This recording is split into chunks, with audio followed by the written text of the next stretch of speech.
So it's four questions and 2 comments. What you did well, what could you do better, what do you need next, did you achieve your objectives? Jeremy's going to make a comment about the MVQ side of things, and I'll make a final comment. On the whole camp? Yeah.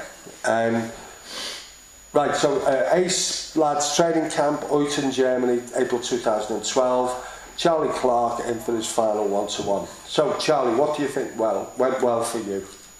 What did you do well? The overall, I felt the overall mix with the group. I don't know how to put it into words really. Cohesion. The what? Cohesion. Yeah, the cohesion with the group, socialising and stuff. Got on well because from the last camp, a lot of the people on the camp were new to me, and now this time I've got to know everyone better, and that's what I felt far more comfortable with, and I've enjoyed being with them. And the playing side of it, I feel that I've communicated well with the team on court. Yeah. Okay. And I've helped them with all the matches. Yeah. Okay. Good. And what do you think you could do better? I could possibly, with my game, work on my positioning in the goal still. I think I just need to. There's just a few more tweaks that I need to make sure that I'm in the right place at the right time in the goal. Okay. How would you do that? Practice certain drills. There's not really a set way that I could possibly do it apart from practice. Keep going, and keep putting my mind to it. Okay. What do you need to do next? I need to To make you a better goalkeeper, right? You've got your situation you're in now, you're in Bedford, okay, but your aspirations are there. Okay. What do you need to do? How can we help you? I mean, with the Cranfield club at the moment, because there's no specific coach to help me personally, that's obviously a clear problem, but it's a hard one to fix.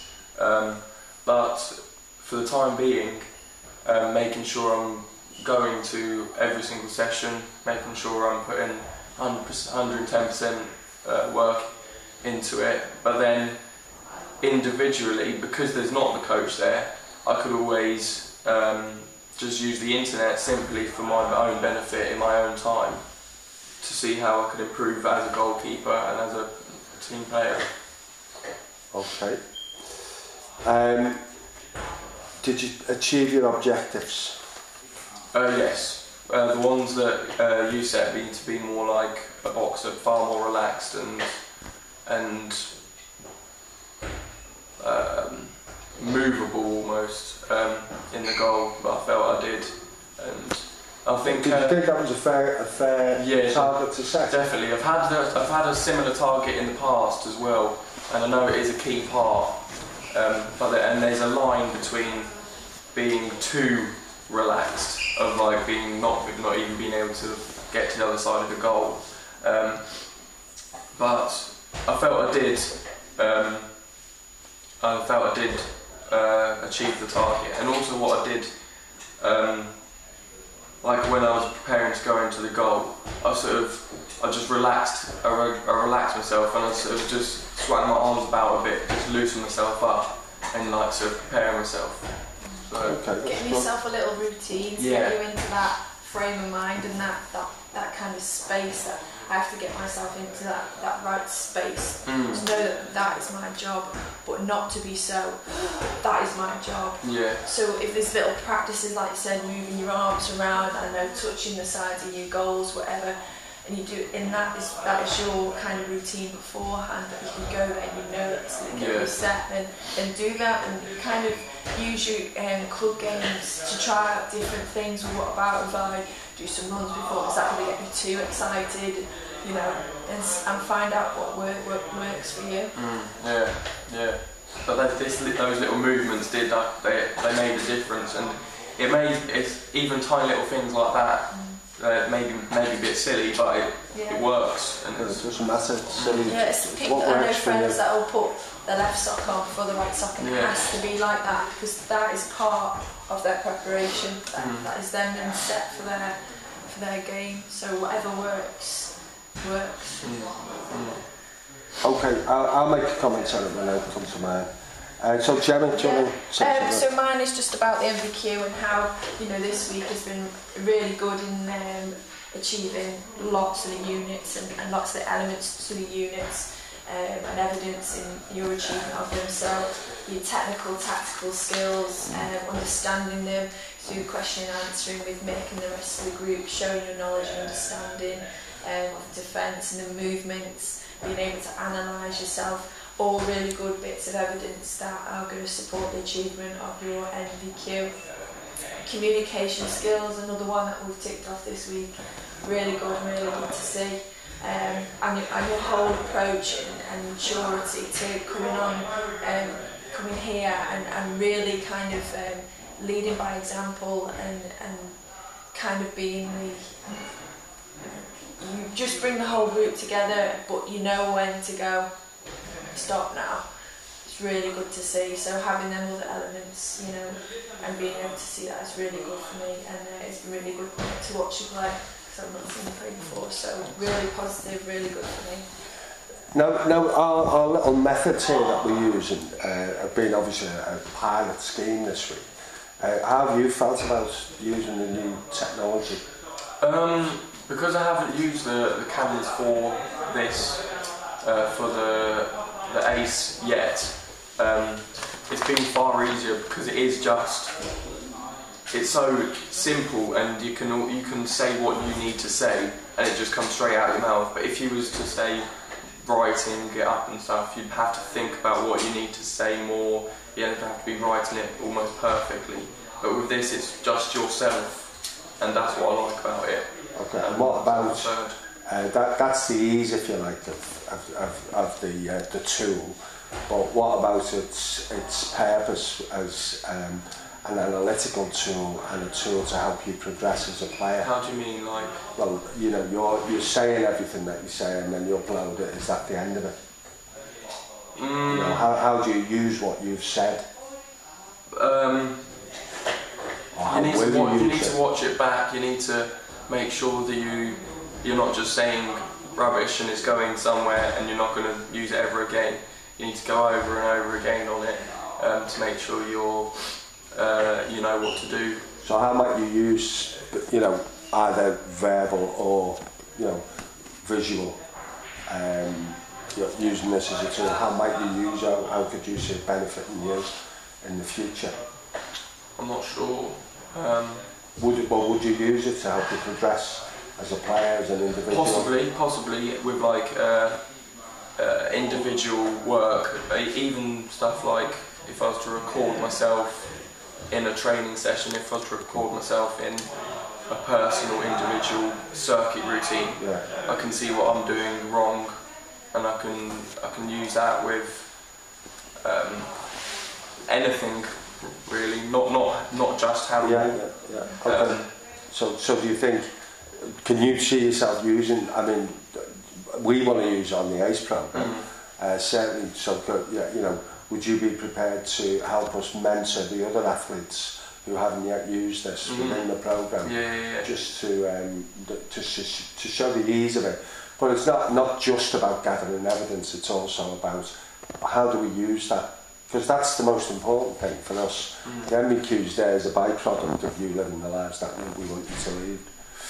Okay, well that's good then. Right, well, my comment is, I didn't come away with an idea of choosing you as the captain. I had no idea until the first meeting we had. And I just thought, that lad's a captain.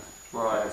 You have got tremendous personal qualities that, in a way which I think that you just touched on, where you know there's a time and a place for the laughing and the joke, and you've got a great deal of confidence in pulling people together, but will also know when to draw the line and say, okay, this is not the time to do this. Whether you've had those leadership roles in other spheres of your life, you know, whether you were a scout leader or something like that, I don't know, but certainly you're bringing it in spades to this situation.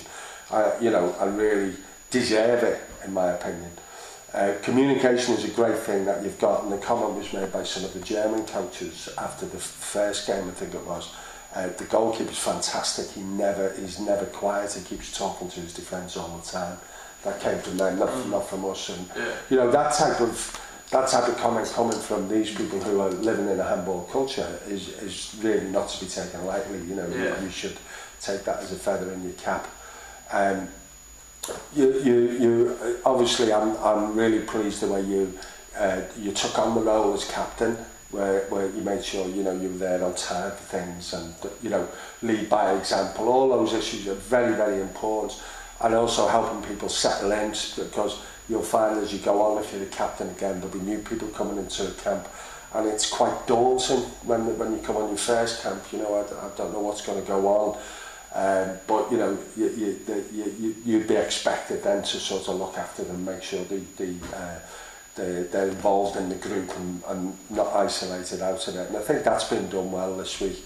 Certainly, you know, whether that was down to you or we've just got a really good group, I don't know, but we've certainly had no issues of that nature at all, which is great. Working on your game, there are things we need to work on, and that does stem from the fact that you know, the situation you're in at the moment. Having said that, isolation in handball is not unusual, and yourself and George are both on the ACE programme, both working close together. You have other people who are playing handball around you. It means you've got to take the lead. I know you're only young, but that's the purpose of the ACE programme as well, is to give you that sense of responsibility. If you need training down there, you don't wait for that man from Cranfield. What you do is say, right, this is the type of training I've got to do. Guys, let's get the balls in the gym. Right, it's goalkeeper training. Right, and you have to do that. And you and George can work together to make sure that you both take the lead. Right, you pull all these others, so your club mates, right, Sean, everybody else, they all start to benefit. The younger players start to benefit because of the work they do with you, and your game is being progressed upwards. There are areas we have to look at on a national scale, particularly around goalkeeping, about how we can help not just you but all the other goalkeepers who are out there, because there's a lot of people who are in club situations where there's lots of players and everything, but the goalkeeper training isn't up to much. You know, they don't do very much at all. So that's a whole area of work which is, you haven't got control of that, so you can only deal with the controllables, which is using learning from the people you're working with, but putting the work in, you know, planning training programs so you become the coaches. You're the coaches. That's the way it goes. You won't be the first 17-year-old who's done that. Okay. And then the other thing is that goalkeeping, it's obviously the one position that is completely individual. Although you're first player in the attack, all these little things you're doing, you're getting into the zone of a keeper. Goalkeepers do completely different things to outfield players. But what you have to have is within that spine, going through you, within that core, there's got to be an absolute courageous soul, right? That no matter what you're doing on the outside as a player physically, there's this steel going through. And when you have that, right, it's like malleable steel, right? Because you don't see Thierry, the French guy, ever losing his temper, nothing like that. They're very relaxed, you know. Players you see stiff, goalkeepers like this, they're not the keepers. They're too nervous. Not my type of keeper. You already showed within 15 minutes of one conversation what you've got. You've got the strength there, you've got the bravery there. We have to work on positioning and everything, right? And you recognise that yourself. But all in all, fantastic camp. Pleasure to have you on board, and a pleasure to have had you as captain. And look forward to many more. Thank you very much, Nick. Thank you. Cheers, Gemma. Thanks.